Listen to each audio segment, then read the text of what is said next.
Moje ime je Aldin Džafić, iz sela Hajdarevića. Iza mene, kao što vidite, pješački most koji je svojim rukama izradio Hajra Hajdarević. On je kompletan most izgradio svojim rukama, a ujedno je i kupio kompletan materijal.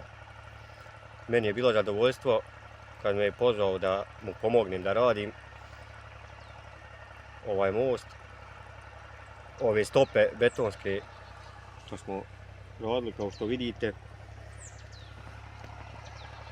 Radili smo nekoliko dana pripremu stopa. Uz mene je bilo još jedno 10-ak ljudi iz sela Hajdarević.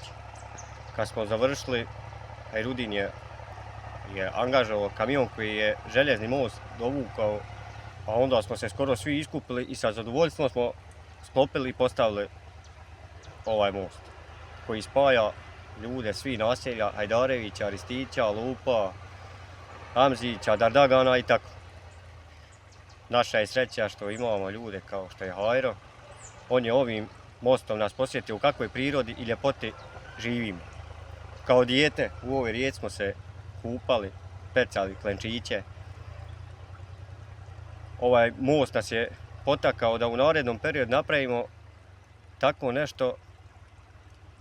Vlasnici okolnih njiva su se usaglasili da radimo izletište neku i vidjet ćemo hoćemo li ovdje napraviti malo izletište na kojem ćemo se okupljati u budućnosti.